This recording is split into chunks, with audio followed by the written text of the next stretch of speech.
Bonjour et bienvenue à tous dans ce point de l'actualité sur RTI 1. Les musulmans de Côte d'Ivoire observent à partir de ce lundi 6 juin le jeûne, l'un des 5 piliers de l'islam. Le Ramadan 2016, mois de jeûne musulman, démarre donc à compter de ce jour. Les porte-paroles des conseils des imams en ont fait l'annonce hier soir. Le Conseil supérieur des imams en Côte d'Ivoire, COSIM, le Conseil des imams sunnites, CODIS, informe la communauté nationale que le croissant lunaire marquant le début du Ramadan 2016 a été observé à V4 dans la région de Bio, puis à Ravia dans la région de Bouaké. Ainsi, les imams informent toute la communauté musulmane que le Ramadan commencera, Inch'Allah, le lundi 6 juin 2016. Les imams souhaitent bon Ramadan à toutes et à tous. Et je vous remercie. Bismillahir Rahmanir Rahim. Thumma salatu wassalama ala rasulillah amma ba'd. Niye kibaraye kabanya limami tomba fla yoro COSIM ani CODIS. Kafo ko kalo yela dugu flala Côte d'Ivoire. Bio marala ani Ravia Bouaké marala. Ko ladu. Nala sona tenen. No beben. Juin kalo tele woroma 2016 la olebena ben songalo damnenma ala bato mine ka kalo timede ama wassalamu alaikum wa rahmatullahi wa barakatuh. Voilà, le jeûne musulman démarre donc aujourd'hui, lundi. Conférence semestrielle ce matin du Premier ministre. Daniel Kablan-Duncan va faire un tour d'horizon de l'actualité nationale. Il va aborder des questions notamment de société et de politique. Le président ivoirien a présidé à Dakar le sommet extraordinaire de l'UEMOA. Il en ressort entre autres que Cheikh Hadjibou Soumaré reste à la tête de la commission de la conférence des chefs d'État et de gouvernement de l'Union économique et monétaire ouest-africaine UEMOA. Le sommet s'est aussi prononcé sur la santé économique de la région, la solidarité des États membres pour venir à bout du terrorisme.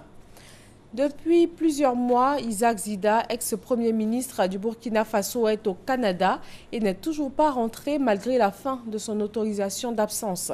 Après plusieurs appels à l'ordre du président Roch-Marc Kaboré, qui menace de le considérer comme un militaire en situation de désertion en temps de paix, il demande une mise à situation d'évacuation sanitaire. En réalité, l'audit de la présidence du Burkina Faso et du Premier ministère sous sa gestion révèle des soupçons de malversation financière que l'actuel pouvoir en place entend éclairer. Personnalité marquante du XXe siècle sur et hors du ring, Mohamed Ali est décédé vendredi 3 juin à l'âge de 74 ans après un long combat contre la maladie de Parkinson. Boxeur mythique, engagé contre la ségrégation raciale aux États-Unis et contre la guerre du Vietnam, de nombreux hommages dans le monde entier lui sont rendus.